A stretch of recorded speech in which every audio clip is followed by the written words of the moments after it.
Hey everybody, welcome to Sonic Talk episode 861, recording today on the 17th of September 2025. This is the Music Technology Podcast. We're going to talk about things to do with, well, music technology. That's synthesizers, recording, drum machines, software, playing live, all kinds of stuff, whatever takes our fancy and all sorts of in between. I just want to say hello to all of our friends in the chat room. See Katie Kilobyte, Robarth, Secretong, Steve Elbows, Babs, Kissing the Machine, 45 RPM, Budge People. Also nice to see Wagyu there, of course, who is manning the controls of the moderation button, as well as some of the other behind-the-scenes things that help make the show work. So thanks to you, Wagyu. That's very great. Anyway, I also want to say just quickly, we've got a few things coming up. We're still running the competition. I think if I press this, it'll probably do what needs to happen and maybe put the Sonic Bundle thing. Maybe if I do that. Do I do that? Yeah, I think that goes in. Yeah, there we go. Look, it goes in there. So that's going till the 26th. You can win the UVI Sonic Bundle. So details of that in the URL as before. Check out Paulie's excellent Korg Nautilus 5 minutes with. I never realised quite how powerful that synthesizer was. Really good video. We got an Ableton 12.3 beta presentation coming up in the next couple of days. And also we've got Question of the Week, which we've been posting. Matt's been putting them up. They go up on all our sort of social platforms and the YouTube community. This week we've got, what's the one piece of advice you'd recommend to a beginner producer? Interesting. Some really good answers there. Trust your ears, says I want my MTMG. That was a Joe Meek quote, apparently. Don't try and finish anything, just keep making stuff, says MediaPod UK. So maybe our panellists will answer some of those questions, but I'll get to them in a second, because I'm also going to encourage you to join us on Patreon, because it's a worthwhile thing to do. There are so many great reasons to join our Patreon. Ad-free versions of our reviews and other videos, plus exclusive content like extra review footage and hidden gems from an extensive archive. Get early access to selected videos, enjoy the Sonic Talk pre-show banter, and there's a growing library of sample instruments and impulse responses to choose from. You'll also get access to our Discord server and a private monthly hangout with the team. So head over to patreon.com/Sonicstate to see the latest offers and explore our ever-expanding collection of Patreon-only content and help keep what we do independent. See you there. Yeah. Okay, so let's get on to our guests. Well, look who it is. We've got Rich Hilton. Yay, Rich, back from touring endlessly around the globe, where he spreads the word of disco to everybody. I always love to talk to you at this time of year, Rich, because you've just sort of come back from making everybody feel joy, and you get to experience that every night. I mean, obviously a lot of waiting around in airports and stuff as well, but we won't focus on that bit. Have you had fun? Oh, yeah. Lots of fun. And not much waiting around in airports, because most of our touring this year was bus touring, which is much more enjoyable than going to airports. And that's true. It wasn't to the ends of the earth yet this year, but we did quite a bit in Europe and in the UK and in Ireland and Scotland, and it was fantastic. It was really a great tour. I had so much fun. Do you ever work out kind of roughly how many people you might have played to in that sort of period of time? Yeah, I do occasionally try to look back on it and figure it out. I mean, when you've been to Glastonbury, that's a big chunk right there. But yeah, right.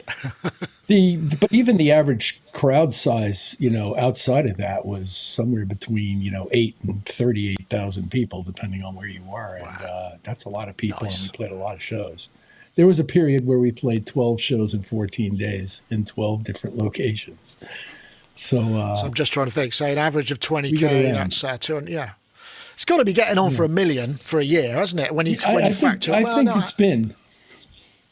Wow. I think it's been for a bunch of years now that we play to about 1 million people, or give or take a couple of 100,000. But it's a lot of people, and the joy in sharing the happiness part, as you described before, is really the key to me. It's so much fun. Nice. Do you have to?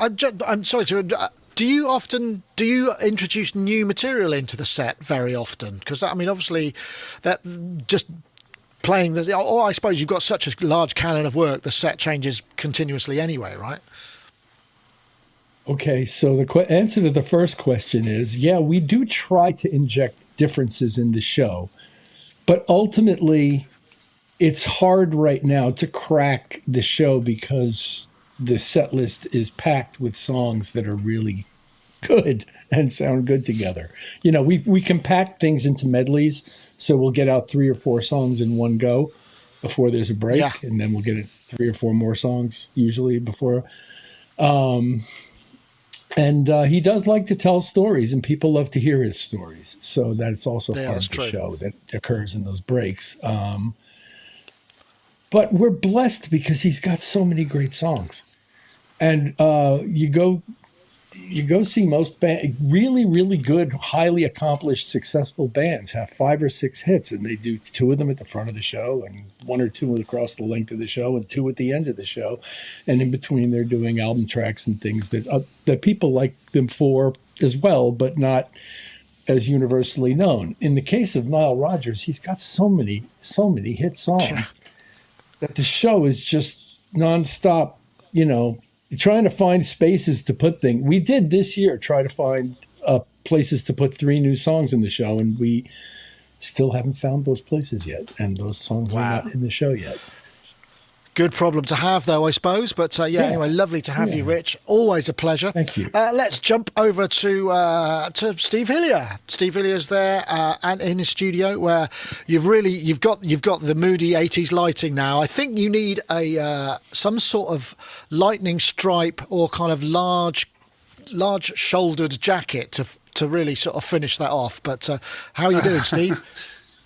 I'm really good, thanks. Yeah, I wasn't really going for 80s here. I'm sort of wearing my white long sleeve t-shirt to remind myself that my last really good year in fashion was 1990, and I was a raver at that point. So that's the look I'm kind of going for.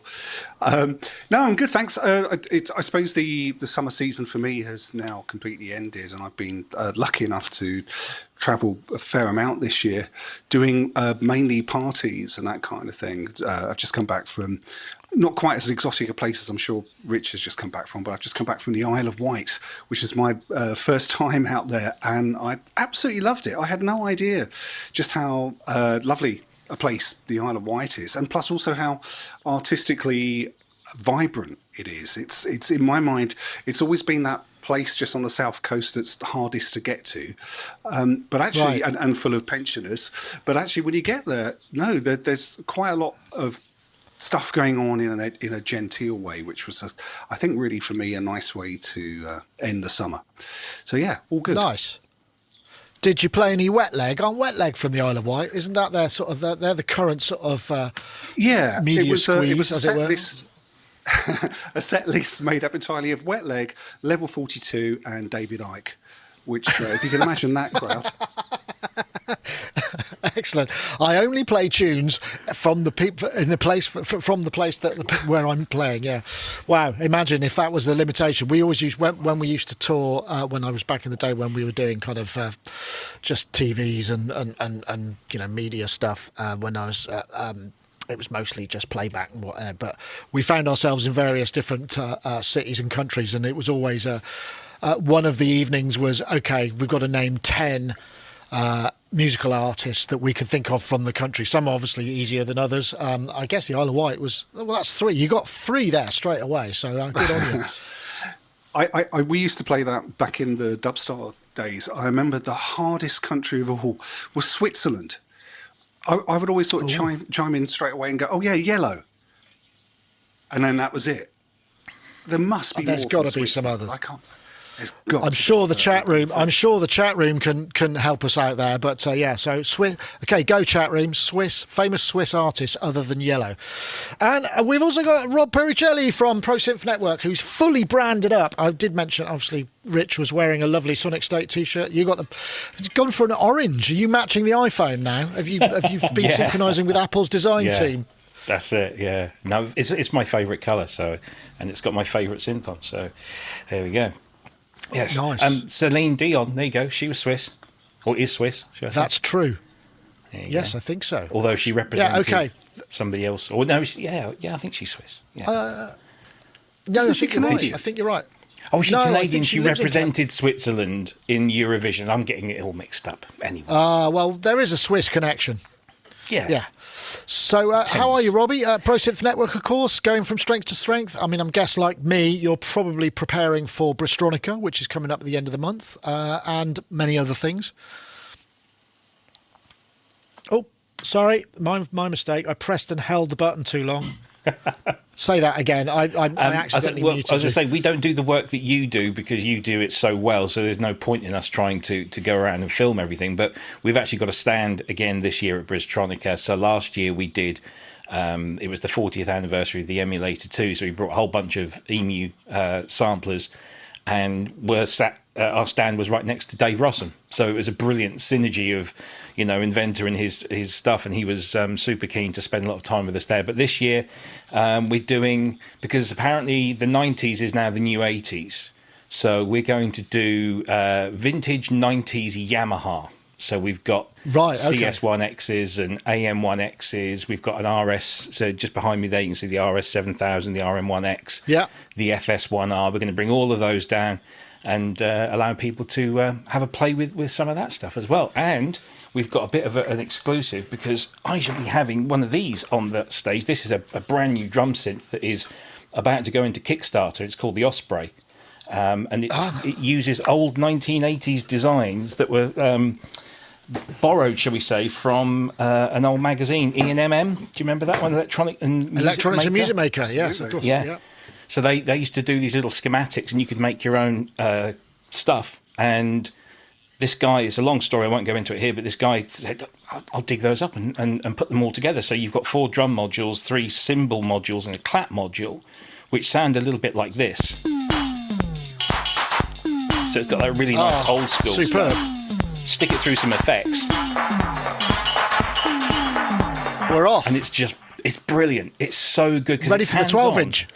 Yeah, I mean, it's such a great thing. I've got really back into drum machines and drum synthesizers this year, and then this thing comes along, and I've been helping him sort of, with marketing and stuff, and it's just a beautiful thing. So that's coming on Kickstarter soon, and that'll be on our stand at Bristronica. So if you want to come and see it, it'll be there. Excellent. That's good. Well, I'm glad to hear that. Actually, I just want to say something that I think Wagyu was mentioning. There's Inky Fest, which has been a thing sort of in memoriam of Inky the Cat, who was a well-known figure, certainly in our chat room and many other places. If you want to check that out, I think probably Wagyu will be able to put the link up there. That's going to be scheduled. Streams are scheduled around 7 p.m. each day.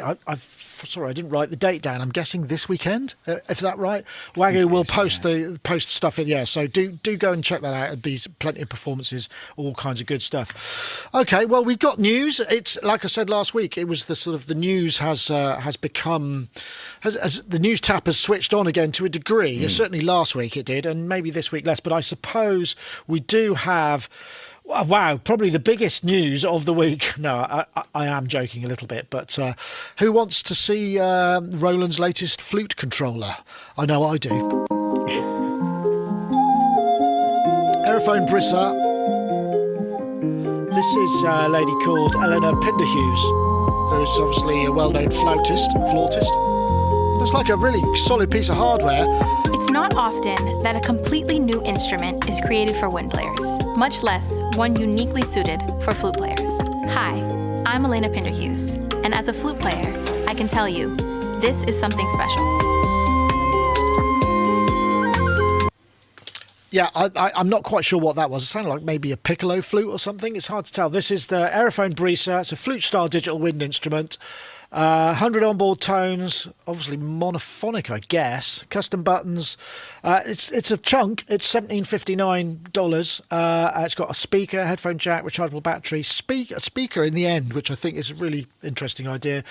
Bluetooth, MIDI, all of that stuff. I mean, we may scoff a little bit, but actually, with the wind controller market, I was talking to a manufacturer the other day, and it's absolutely massive compared to what people would expect, because lots of people, particularly in the US, Rich, you probably know about this because marching bands, there's always wind. There are lots of people learn wind instruments, particularly in the US and in other countries too, and apparently being able to play a wind instrument like this is what they're after. So I guess it's probably going to do well. I don't know how big the flautist market is. I mean, you probably have a bigger. Are there lots of flutes in marching bands? Do you have sort of flute sections? I'm not trying not to be flippant. I suppose it's true, right? Yeah, it's true. And there are flute players. And this thing also allows you to use other kinds of fingerings. You can set up how the keys work related to fingerings you might know, and that includes brass instruments and guys who finger trumpets all day and stuff like that. I did spend some time with this and look at the video, and I wanted to see what this thing was about, because I'm just interested in it as a product, not for myself so much, but just to see where it fits. And on the upside, it makes electronic sounds easily available, and it looks like comfortably available and expressively available to people who have those techniques. What's interesting is you have to sell it by making it look like it sounds like a flute. So you have to have it really a flute doesn't, though, does it? In it. I didn't think it did. Well, it does. It sounds almost like a swam kind of flute insofar as it sounds physically modeled to me, and it's not bad and it's not ineffective, and the ability to invoke vibrato was good, and all of the pitch slides were nice, and you could do all that. But what makes a wind instrument sound unique and interesting is the breath of the human being flowing through the thing. So this is the guy on the other shoulder. This guy's going, it's great for these people who want to be able to control electronics from a wind controller. And then the guy on this shoulder is going, but it doesn't really sound as good as a flute. I mean, so I think I appreciate it more for what it makes possible for people who have those techniques already under their belt than I'm concerned about the fact that it doesn't sound like a flute that much. But I almost wish they weren't demoing it with a flute sound. It's almost like with guitar software, where the first thing they show you is the stack of Marshalls every time. Every time you plug into a new piece of guitar software or an amplifier, the first thing they want to do is show you that it can sound like a stack of Marshalls. Then it's like, okay, can it sound like a Fender, a clean Fender, So this thing, they want to show you it sounds like a flute. But I think ultimately it's really an effective controller. It's also very expensive. So it's an investment not only in money, but in time, because you're going to spend $1,800. You're probably going to want to put in some time learning how to make it sound good. And like with the Roly, your traditional technique is only going to get you maybe halfway there. You actually have to learn to play it as a new instrument. And somebody who wants to spend that kind of money and put in that kind of time might get some really, really expressive results, and I look forward to hearing those. It's interesting. I thought that it's interesting what you say about the breath. If it may have been an idea to put a little piezoelectric pickup mic in the breath hole that could then be blended back into the signal, because I think that would actually have made it, because it sounded very dry. Those flute sounds sounded wrong to me. They didn't sound as expressive as you'd expect to hear from a flute, and I think that's partly the reason why. But when she was playing the synth sounds, I was thinking, that's a bit more interesting. I don't know. I mean, I've never played the flute. I mean, it was a sort of thing that sort of girls of in my school, of a certain kind of parents in a certain wage bracket would learn how to play. But so I haven't really come across it. My daughter was never all that interested in it. But I guess it's an interesting one. But again, I don't know, Steve, are you thinking maybe you could introduce one on your DJ set and use it to control some playback? Oh, no. I've got this real aversion to people playing along with records, it used to be a thing that people would hit percussion when you were DJing, and don't get me started on MCs. Anyway, with this instrument, I don't know, one thing really occurred to me. It's long been something that I just trying to work out. How do you make playing electronic music interesting visually? And it's been a problem for decades, If you go back to the early interviews with people like the Human League, they had the slideshow, and that was an integral component of what they did on stage, because they felt like standing behind banks of keyboards just wasn't particularly interesting. And so I'm just wondering, maybe this is at least one of the things that the instrument brings to the table, which is that you can move around, you can control synthesizers, you can be visually dynamic and exciting. with a controller that also, I suppose, at least at first, will be quite novel and interesting in its own way. So a little bit more movement on stage for the synthesist, I think, is a nice thing. And then the other thing that occurred to me, which was a pro on this, is that I would imagine, I don't have a lot of experience of this, but I would imagine that miking up a flute on stage can be quite troublesome if you're moving around. So I know you can have a contact mic and all that kind of thing, but that's a different kind of sound. Now, just usually imagine, do a clip-on, I think, yeah. Right, yeah. Here's a different approach. Here you've got a MIDI controller that maybe could go to some sort of modelled flute, or maybe the internal sounds would be convincing enough for a stage show for, you know, the next James Galway to be running around on stage and, again... standing on one leg, even. Yeah, standing on kind of popular. Jethro Tull. I hope there's a preset in there called Jethro of one of those 100 tones. There's got to be one.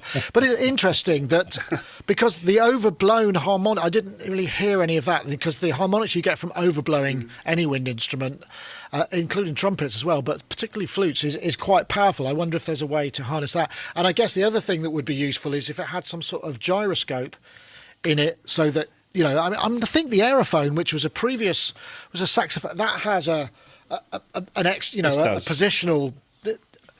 What's that? Yeah, this It does. this has Oh, it does. accelerometer in does there, have so it. Good. you can do vibrato or pitch bending just by gently moving up or down, or in, you know, the given motion. But it does have that.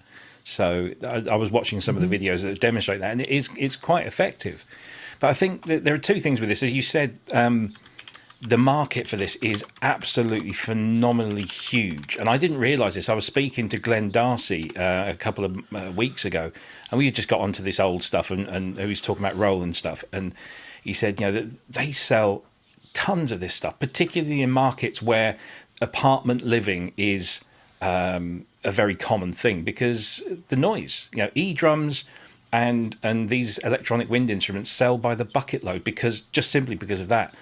But I think, yeah, the onboard sounds are a little bit, you know, cheesy, and they say not incredibly authentic. But it's got USB MIDI. It's got USB MIDI. It's also got Bluetooth MIDI. And Bluetooth MIDI. So as long as that's good, and I know Roland in the past haven't always hit it quite as well as other companies have, but as long as that is good enough, there are plenty of sample libraries and physical modeling stuff. You know, Richard's got his hand there on his keyboard. I mean, there are plenty of physical modeled instruments and sampled instruments that do sound very authentic. So I think you could probably get a lot closer to something that's definitely more, you know, passes more for an authentic instrument. But the onboard sounds, I would always assume, were probably, you know, just I'm practicing, so I just want to play a shakuhachi or a pan flute, or, you know, maybe I want to play a concert or a jazz flute, or I just want to play strings or drum. It's got drum sounds on there, for heaven's sake.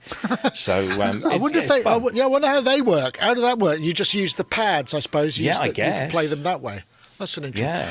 The other thing that you could possibly do is just change the fingering, just turn it around and blow in this way, so you can play it more like a, you know. I mean, because I'm sure the fingering is very different. Yeah, you can change it from flute fingering to sax and trumpet and other stuff as well. So you can do that. And also, I tried flute. I was very much into recorders at a younger age, as many kids in the UK were in the 70s. They had a recorder club, and somebody said, "Oh, you should try a flute." And I could never get the whole, you know, the what's it? I can't remember. There's a term for it, isn't there? Embouchure. That's the one. Yeah. And I could never get it right. And so this has got a slightly different mouthpiece. You don't blow across, you blow into one of two holes. And I think the top hole is an octave higher, so you can flip between octaves quite that's easily. Interesting. So it's more of it. I think it would maybe get more people into playing flute. If they can get hold of the fingering, and then they can work on the mouthing later on. But I don't know. I just think it's fun. It's not cheap, but it's fun. Yeah, and it is astonishing. I think Glenn might have been the person I spoke to as well, and he said it's just it just never go. Most things have a curve to them as sales, but with wind instruments, it's just literally a very decent, continuous flat line forever. You know, which is obviously, if you're a manufacturer, that's perfect, because you can just keep cranking them out. You know, but yeah. Anyway, I thought that was kind of fun. Probably should take a quick break and be back after this short message. Welcome to Ozone 12, your complete mastering suite. Trusted by producers and engineers for over 20 years, Ozone now features an overhauled assistant that puts you in full control. The latest mastering tech provides louder, clearer tracks and 3 brand new additions to its 20 plugin toolkit. Fix the unfixable with STEM EQ. Lock in your low end in any listening environment with bass control, and magically revive overcompressed audio with Unlimiter. Whether you're working on your first release or the next #1 hit, Ozone 12 gives you the control, power and speed to realise your creative vision and bring your tracks to life. Download a free trial or upgrade today to experience the full toolkit for yourself. Available now at iZotope.com. And we'd like to thank iZotope for sponsoring Sonic Talk. Now back to the show. Got to throw this one up there. This is Cheapo Card Company waiting for the Boss Ocarina. You know what? I think there was some. I think I've seen an Ocarina controller somewhere. I think it was one of the French. There ought to be. It was one of the French manufacturers. I'm sure I've seen it. I can't remember who it was. And I think it might be connected to the SWAM lot. So, yeah, it's possible. Anyway, that was obviously part of the big news. Actually, I kid because there's a pretty big bit of news. The Elektron thing, we should probably do this because this came in at the last, literally at the wire, because we couldn't say anything about it until it was on. So we'll just quickly pop this one in there. Yep. Elektron Tonverk, which has been trailed for quite some time, actually, and now it's here. Let me just see what it says. Yeah, 4 gigs of RAM, SD card slot, 8 voices per audio track, 4 selectable machines per audio track, single player, multiplayer. There's a lot going on in here. They've really sort of packed it in, and it feels like quite a major upgrade. And each of the drum tracks can be sub-tracks, so you can also run a full kit on a single track. So it's really sort of, they've really opened it up, and it's obviously utilises the Elektron way, which many people are very fond of. And Elektron is one of those big brands that just seems to, whenever they release something new, it's big news. This one is $15.99 US, €13.99 euros, 11.99. So it's similar sort of price. But, whenever we do or go to a live electronic music event, Elektron features really heavily as a thing there, and this will play multi-samples. It does. You just see them everywhere, and it sounds like it's probably going to do pretty good for them. I don't know if anybody's got any experience with that stuff. The Elektron, I find Elektrons, I love the sound of them, but I just haven't got the patience to learn the way. If I was playing live a lot, then I think it would be the muscle memory I would probably choose to learn for a small unit. You see Cuckoo, he goes out and plays with like just one unit, and I guess with one of these things you could really go some. I know, Steve, you must see a bunch of these things at various gigs. I don't know if, I suppose not players, it's more electronic music gigs, isn't it, I think?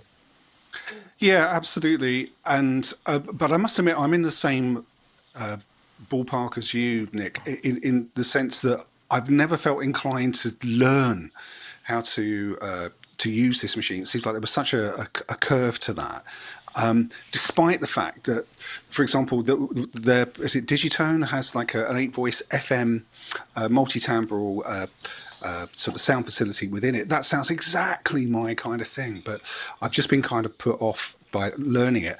Having said that, this unit here seems quite extraordinary. I was watching the YouTube sort of preview that the Elektron have made, and it seems like if you are actually in the Elektron world, this unit is probably going to solve a whole load of, not problems exactly, but it's going to give you a whole load of things that you've been wishing for a long time. Consolidate. The idea, yeah, precisely. And just the idea, I think, of being able to very quickly slice up drum loops and then assign them within tracks and then do sub-tracks within that. To be honest, to me, that sounds like a recipe for confusion. But then I'm not in that world. And so I suppose if you are, this could be, essentially a dream come true. I must recommend the Everybody checks out that YouTube video because the guy who's narrating has got the most fabulous, lush French accent. It's actually kind of a joy to listen to him, even if you can only sort of make out the odd word. It's so strong, but it's a beautiful thing. Nice one. Rich, I'm sure we've spoken about this before, where you've so maybe with the Elektron Analog 4 and stuff, and you starting to kind of show interest into some of the sounds that those things could make. I don't know if Elektron is it's very far away from what you might need for a Chic gig. I get that, but in terms of other applications, right? Well, yeah, and basically your intro covered my feelings about it, which is that I think this could be an incredible product for people who are either already in the Elektron world of these sized boxes that do these various things, or for somebody who wants to get started with that kind of activity in a sampler. And I could see, people love their products. I haven't actually used one since that 4-track or whatever it was called, keyboard synth thing. I did begin to get comfortable with their vision of how menu diving should be, because you've got this very, very small window between you and a gigantic number of functions to control. And the interesting thing about their video is that they're showing you like close-ups of this tiny little display to try to make it look bigger, but it just doesn't get any bigger for me. And that means you really have to have a lot memorized about the operation of the instrument to be using it on stage in a live production environment. And I imagine somebody who gets that good at it could do some wonderful things with it. It's probably not. Yeah, we've seen a bunch of people do that at EMOMs. I know Jim Glue uses them. I mean, there are a ton of people that use them, and they definitely have, a great sound. They sound good though, don't they, Rob? Their stuff just has a sort of it's the effects. It does sound great. I love going to see these, the Elektron guys at shows and just listening to what people do with them. The thing is, when I get in front of them, is that workflow is kind of unique. It's not horribly difficult, but it's unique, and you kind of have to relearn to do certain things. Certainly, I do, and so I sort of get my hands on one and don't really sort of get anything from it myself, but I know that they are good, and good people use them and use them very well. And I think that this will go and fit in with those people's workflows. It's just nice to see a really powerful hardware sampler again, albeit in desktop form, with all of these facilities. It's they're good things, but maybe not my sort of thing. I really like the way that it will load multi-samples, and it'll do velocity layers and key splits as well. So you can load kind of full stuff. Piano. I'm not quite sure what format they have to be, whether there's a sort of sound font, or I didn't get as far as that in the specs. Maybe the chat room will know, but I imagine it's a sort of reasonably common sample format that you could bring in. It might even be Contact. Who knows? I mean, I just don't know which it is. But that, because there's a few things that will do that now. There's some of the 1010 music stuff will play multi-samples. Some of the so there must be a common standard that enables it. And then when you've got all those effects, and we've got multiple outputs on this thing, and you can use it for inputs as well for processing. So in a way, it's sort of moving into the Octatrack land to a degree, but obviously with just a different sort of form of UI. It's not based around a fader, but looks like it's going to be a big one, and I'm sure we'll see loads of people using them live, because they are everywhere, and they're everywhere because they're obviously good for a reason. Okay, I'm going to do this one just because I think this is kind of an interesting idea as well. So let's see if I press this button. I'm sorry, I do apologise about the horrible AI video on this, but Tiny Vinyl is a new miniature vinyl format designed for the streaming era. These 4-inch records offer a physical, collectible experience while aligning with modern music distribution. God, I don't think I can play any more of that, but because actually, but this is really interesting. Tiny Vinyl is they're 4-inch discs. You get 8 minutes of music on it. You get a little cover with artwork. It's a really smart idea, because vinyl obviously is expensive to ship, it's expensive to make. I don't know how expensive this stuff is to make. Tiny Vinyl have actually done a deal with Target in the US. They're exclusive for it. It's $15 for a music product which has, you know, booklet and artwork and stuff. And much as we might think, oh, it's a rip-off, I mean, when you've got to counter the value that's been stripped out of the industry from streaming services, actually, you know, this isn't a bad thing. I think this is actually could be a thing that helps bring value to physical product again, because they're kind of cute and people may enjoy them. You know, I mean, I can imagine maybe in 20 years there'll be people with huge, like Steve, when you turn up, you know, to a DJ's house, it'll just be shelves and shelves and shelves of these tiny 4-inch discs. I don't know. What do you think? There's something about the vinyl idea. I don't know what the sound quality is like. It's a thick one, but I don't know what the groove depth is, for instance. Yeah. Well, okay, that kind of remains to be seen. Well, I was thinking when I was looking at this earlier today about the conversations that I've had over recent times with my songwriting students. I do just a little bit of higher education these days, but I'm regularly talking to 18, 19, 20-year-olds about their music habits from creation to consumption. And something that has always surprised me, but I find rather comforting, is just how passionate they are about vinyl. And while also, at the same time, how passionate they are about the difficulties they have in finding accommodation, especially down here in Brighton, that they can afford. So imagine that you can marry a high passion for owning vinyl, but in a small format that suits your small student digs, you know? I think that basically what I'm getting at here is that there's definitely a market for this kind of thing. And I know why my students, or at least one of the reasons why they're so keen on stuff like this. It's because by the time they've actually bought a t-shirt or a book or a piece of vinyl, they've now got a physical bond with the music. They've also feel like they have a connection with the artist that they just simply don't feel that they get from streaming or some other kind of digital service. Interesting. And precisely. And I really can understand where they come from. If you can imagine, if you've grown up where most of your not spare time, but just time when you're not doing anything, it's just scrolling through TikTok and enjoying bits and pieces, but never actually making an emotional connection really with any of the content creators. You go out or you order a piece of vinyl, a physical thing that came from this new artist that you've discovered. I think the bond there is really strong. So I applaud this, although I suspect I'm probably not going to be DJing with a piece of vinyl that size. No, well, it's at 4 minutes per side. So if you're trying to cut down your fingerprint, so to replace an album or a double album on a shelf with the same number of tiny vinyls, you're going to end up with quite a lot more mass, I suspect. I know, Rich. I don't know. I think this is kind of cool. I mean, I know it is a gimmick and it's a marketing gimmick, but that's okay, right? I mean, music kind of needs a product that people can buy. Does it? But okay. So I'm from, as we say, I'm from Missouri, which they call the show me state in the U.S. I'm from Missouri about this thing. I think it's hilarious, actually, and it reminds me of mini disc and things like that. And somebody in the chat room was saying, I have 1 million mini discs. But I didn't anticipate the need for this product. I at first thought, is this April 1st? I mean, are they seriously doing this? And yeah, I didn't believe it at first. And then, and now I believe it.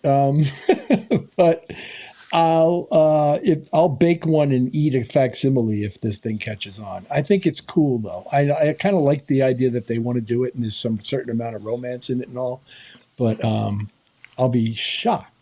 And I've been shocked before. So they're going to have to start selling turntables. Okay. Yeah, go, Steve. I can do that. Very, very, very little tiny tone arms. I think the one thing, though, which maybe we need to sort of throw into this is that so many of the people, especially younger people who are buying vinyl, they don't actually have vinyl players. They don't have record players. they're actually just buying an artifact, you know, and that's Right, the connection. okay, That's the value. Yeah. So if you're getting like a tiny, you know, like a little piece of vinyl, but it comes with some artwork and it comes with you know, some extra sleeve notes and that kind of thing, that kind of fulfills I hate to use this word, but the transaction. So it's not so much about playing the music, because they can always do that through streaming. It's actually owning something that's come, in theory, directly from the artist. That's interesting. One other quick thing. Let's bring back mini discs. I loved mini discs. Yeah, that's what I'm saying. Robbie, you got a mini disc? Or, I have, or a vinyl player? Yes. No, I was well into mini. I mean, look, I'm a massive vinyl collector. I've got thousands of records, much to my wife's dismay. I've collected it since my very early years. I've seen gimmicks come and go, and this is, as far as I'm concerned, it's a gimmick. It's a collectible. That's what the kids want these days. They don't necessarily want their music on vinyl. They want a collectible. I've got to have them all, and that's what they're playing into here. This is the music and like the baseball brands cards that you can play. Yeah, exactly. You're not. I'm sorry, you're not going to get decent quality out of a 4-inch piece of vinyl. It's just not big enough to carry decent quality music. Whether it sells more record players, I don't know. My son's just started getting into vinyl because his favourite band, who strangely enough are on the list that you have here, Ghost, they released their stuff in vinyl. So he's now got one of my turntables and he's playing the thing. So, he is getting into it.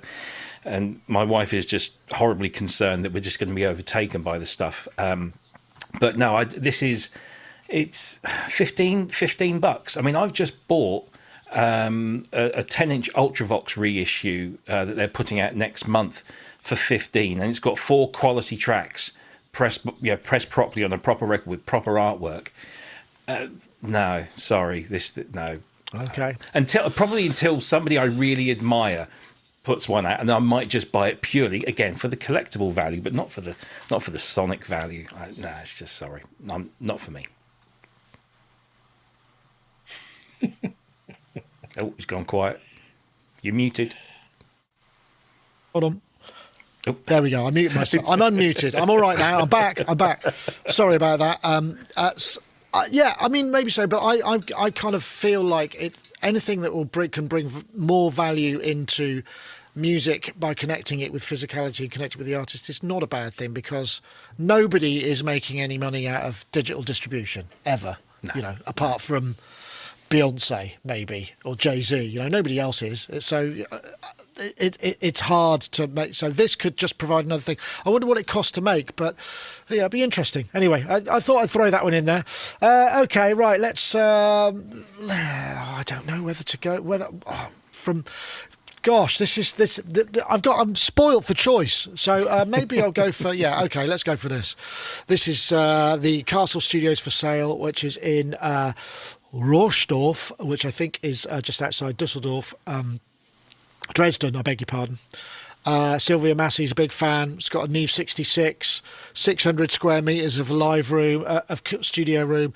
I mean, it's a very tasty thing. They reckon it's going to go for between 3 and 5 million euros. This was a story that was on Gear News, Robbie. I don't know if sure if you wrote it or no, I didn't. But I think there's a couple of pictures, but it looks absolutely wonderful. I mean, I just thought, wow, that doesn't, because they're looking like. It's not about the money. They just want to make sure it goes and stays to be a studio, because 3 to 5 million, including the studio, seems like an absolute bargain, if I'm honest, for that. I mean, I guess the heating bills are going to be pretty expensive, but, and the servicing and all of that stuff, and whether you could get any clients there. But, I mean, you could imagine didn't Brad Pitt buy that one in France? It's like, that'd be nothing. That's nothing. I mean, and that probably cost more. So it's sort of thing, a great vanity project. I mean, I hope that does happen. I just thought lovely. I've never been to a studio like that. I suppose, aside from, what do you think? It's like, have you ever been to one of those kind of studios that feels that magical and has that sort of thing? I'm trying to think if I have. I can't really remember anywhere where I have been. Maybe. Gosh, maybe I think I went somewhere in Surrey, but I can't even remember what it was called. That's how bad. Anyone got anything to add to this? Anyone putting a conglomerate together to pick it up and take it on? Had the Rich, money, you're looking down. Looking for my credit card. Hang on. Yeah, I thought you were looking down, sort of like you would.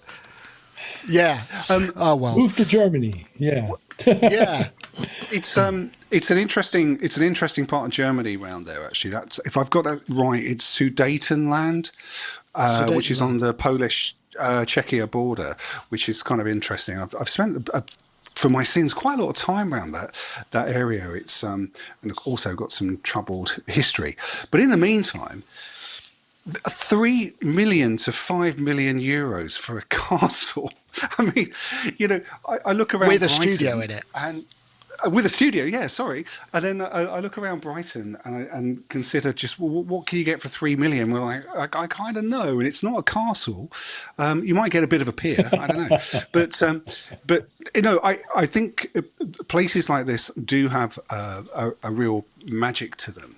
And I must admit, I do miss the days of going into large, magical studios built in stately homes. I think, Nick, maybe the studio you were thinking of in Surrey was called Jacobs. Does that ring a bell?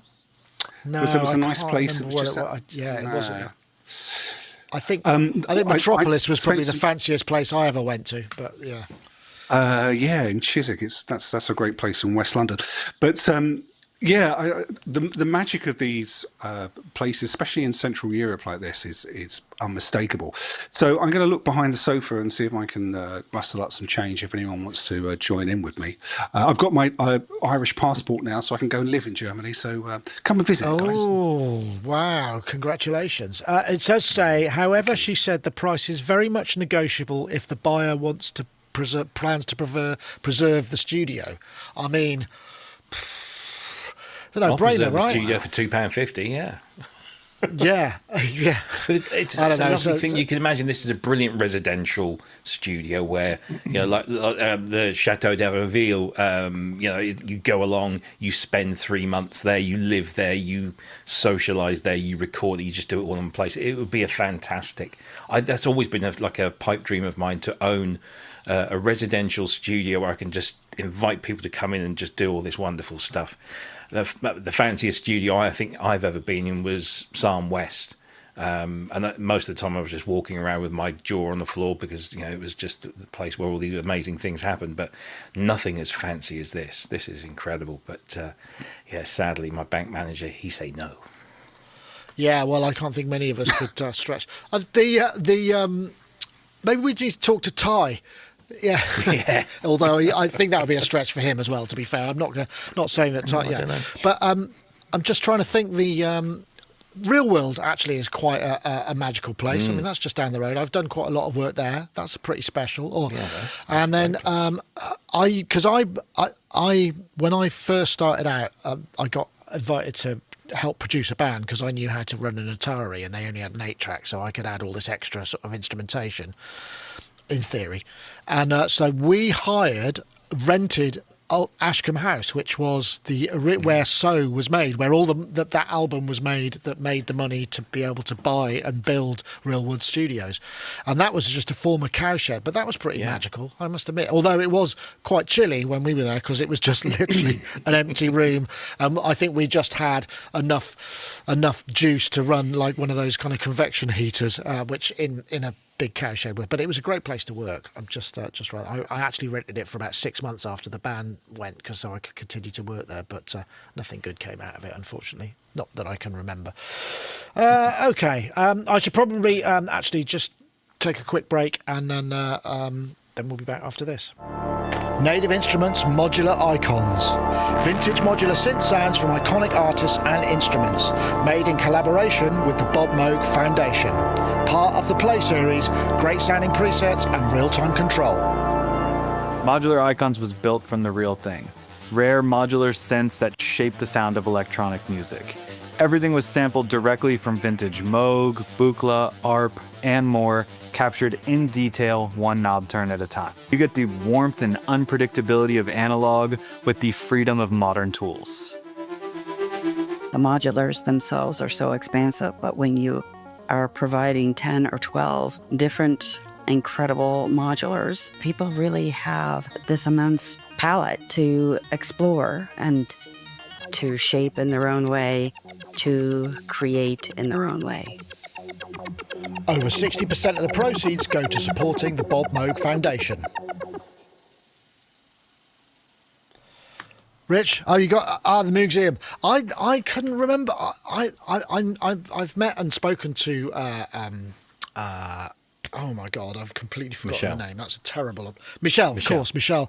I don't remember her being quite as southern sounding as that. So she's obviously, but yeah, but maybe I'm mistaken. But yeah, that's a great one anyway. What was I going to say? Yeah, I was thinking how many of those tiny vinyls, considering the inflated price, if they're quite cheap to make, you could probably buy the place if you could sell enough of those, maybe if you could distribute themselves. But you'd have to sell them all via Target, which would mean you'd have to go absolutely down the Chapel Row and Beyonce route, because nobody's going to stock your very short form doorless jam, or certainly not mine anyway. So anyway, but I might have to think about it. Okay, I'll put the next one up to vote, because I think we've maybe got time for one more. We've got the Ericsson, the MCP MIDI. How about I've been wanting to do this one for a little while, so maybe we'll do that one, because I think it's actually kind of interesting. This is the MCP. This is Synth Genie. This is a GitHub program that enables you to connect between model context protocols, which is AI, it's a large language model, but using natural language, and you can use it to then interface with MIDI. And there's a place called Synth Genie, which is in the URL there, where if you've got an Elektron device or a Sub-37, you can say something like, use Digitone MCP to design an evolving dark pad using the Wavetone machine on track 1, for instance. And I think people get really upset about this sort of thing, but I mean, say if you plugged a DX7 or a DX1 or something that's much harder to program in there, and you would describe it, is this that different from just endlessly flipping patches and going, no, not that one, oh, that one's all right, I need to modify. If you could describe what you're after in the first place using natural language, is this a bad thing? Am I wrong about this? I don't know. What do you think, Rich?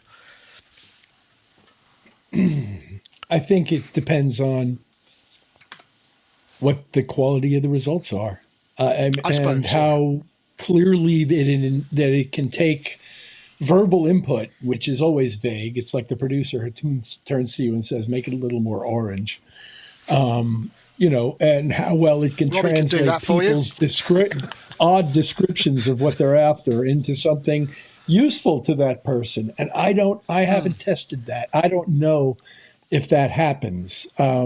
Based on the things I have used that have machine learning AI stuff, which is mostly iZotope, generally speaking, it doesn't come up with exactly what I would do, but it might suggest something that pushes me in a direction that I wouldn't have gone before. So I kind of like the advice aspects of it, but I rarely get back something that is in its own form usable. Now, with this thing, I couldn't even figure out what this was about, so I didn't have a chance to test it. I didn't know. No, it said if you don't have a Sub-37 or one other device that you can't use this thing. And I was like, okay, well, I guess I can't use this thing and try it out. But I suppose the thing is, you could actually just kind of say, next patch, please, next patch. Show me some more bass patches, and it could just it could do program changes, and then you could just go, okay, take that patch, load it up, let me fiddle with it, or I want one that's like this one and like that one, but with this, and maybe that's something that happens. I don't know, Rob. I don't know how you feel about this. I mean, we're all into synth design and sound programming, but sometimes flipping patches is pretty dull. I think there is a place for this in certain situations. But it takes away a large chunk of the enjoyment of owning a synthesizer and being able to create your sound and the process of creation. I think that's half the thing, is being able, to learn and understand what every aspect of that instrument does and then shape a sound from that. But if you need something in a hurry, or you need something a bit more specific, and as Richard pointed out, I haven't got any of this hardware, so I couldn't test it to see how good it was at doing that. But my experience with AI in the last sort of 12 months, it has come on leaps and bounds, and so maybe it is pretty accurate.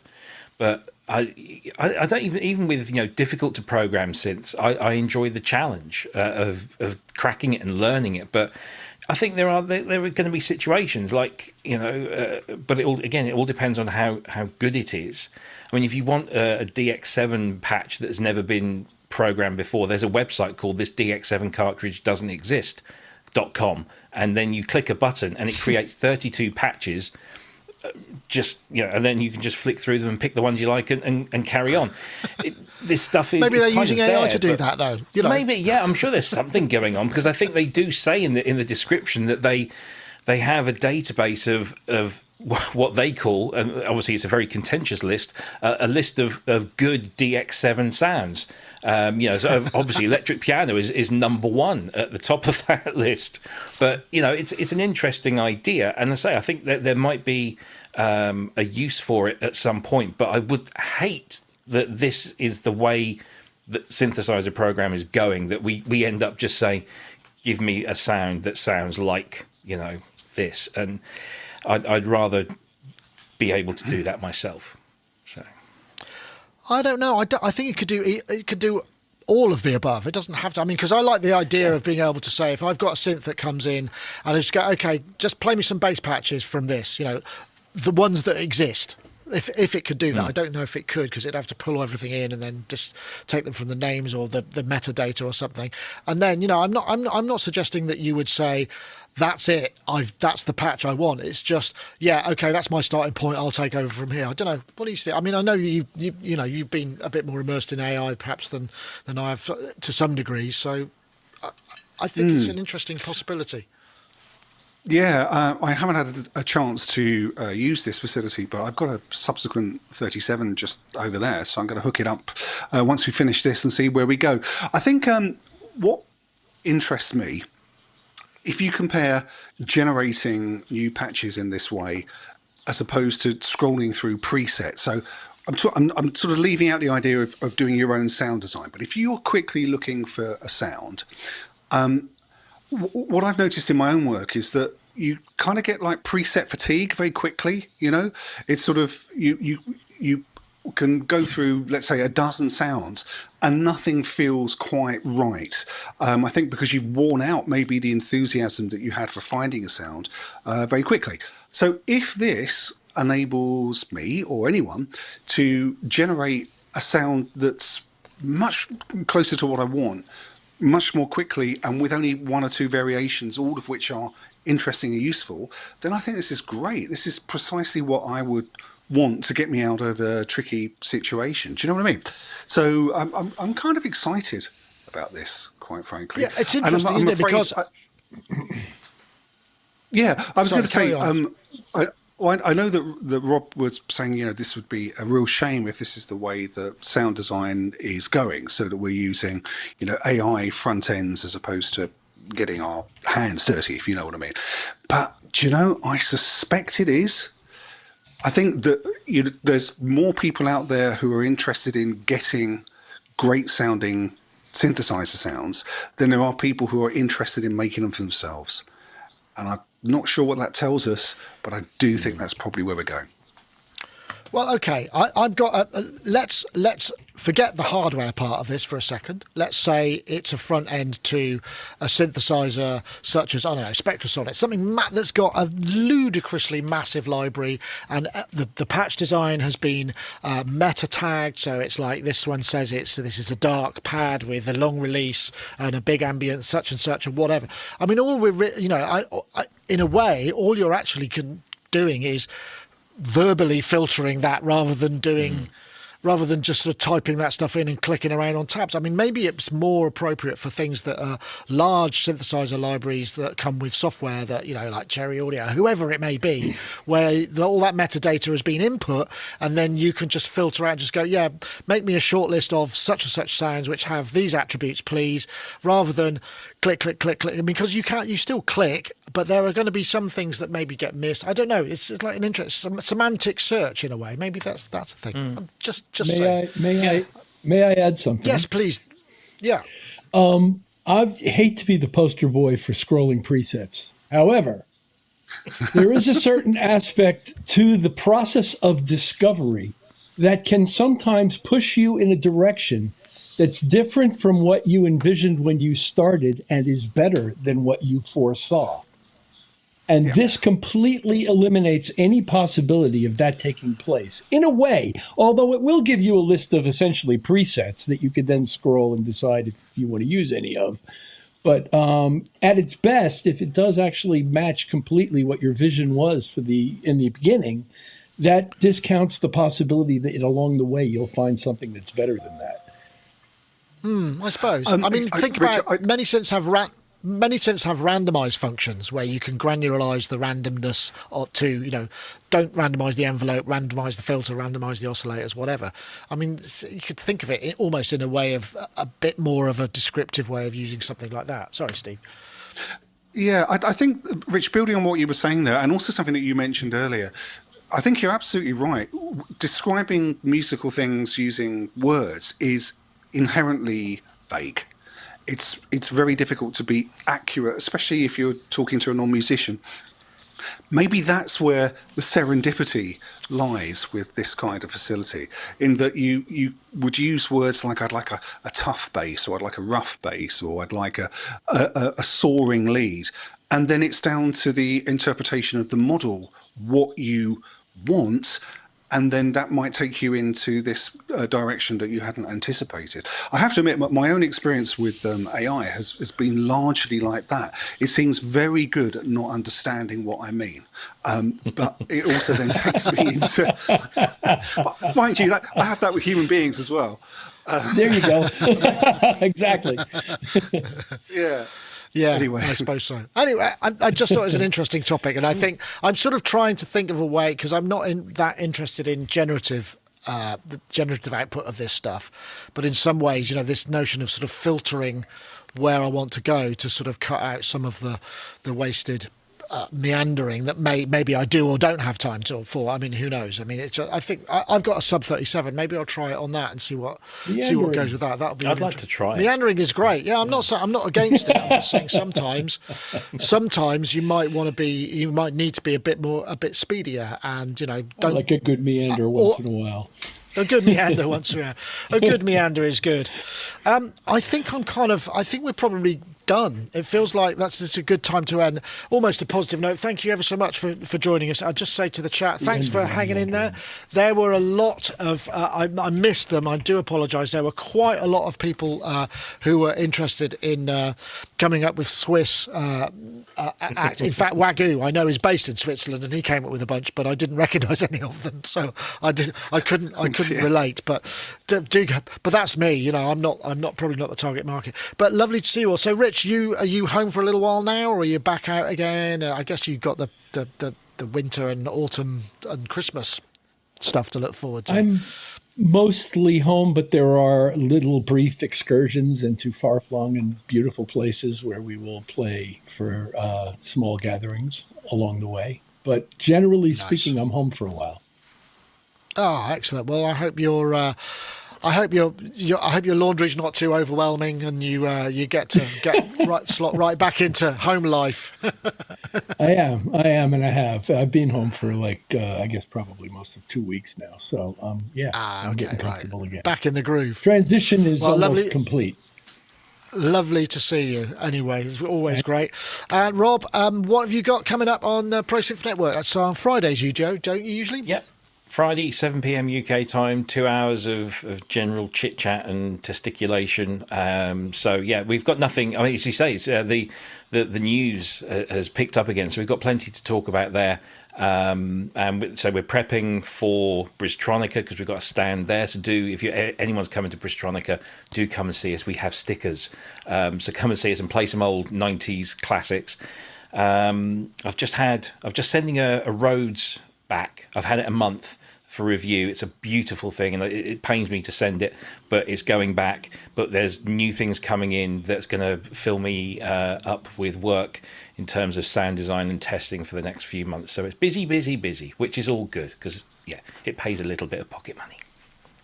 Are you going to bring a Pro Mix 01 along to complete the 90s? I did think about bringing the O2R, but it is too damn big. It's too big. And if I'm bringing all these other sensor stuff. Be a DMP8, I guess, wouldn't it, for 90s? Maybe a Pro Mix. I don't know, Pro Mix 01. I had a Pro Mix 01.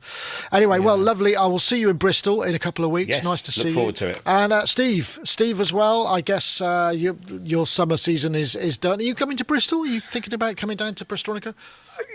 Yeah, I am actually. In fact, I was in Bristol a couple of weeks ago. I did a little thing at an event on Spike Island. I thought Spike Island was up near Liverpool, but no, it's also in Bristol. So that was a surprise and a nice thing for me. So yeah, I might try. I might make it over, Nick. That would be great to see that. I've got some new music coming out this week, which I'm kind of excited about. It's an act that I've been doing for a little while now called Polytech, which is a sort of melodic techno kind of trancey thing. And so if anyone's interested in listening to that, you can get to it from my website, which is just stevehillier.net. But it's on all the streaming services, and I hope you guys enjoy it. It's something to dance to, which is can't be a bad thing. New tune on Friday. Excellent. Well, if it's under 4 minutes, you can get a tiny vinyl release as well. Go on. Why not? You might be the first tiny vinyl millionaire. That's the dream. Any of it. Yeah, that's the dream. Anyway, thank you very much, everybody. Thanks in the chat. Thanks to everybody. Like I say, stay tuned. We've got one more show, maybe two more shows before. No, one more show before Bristolnica. We'll be there with the full team. Nice to see you. Take care, everybody. Bye-bye. Bye-bye.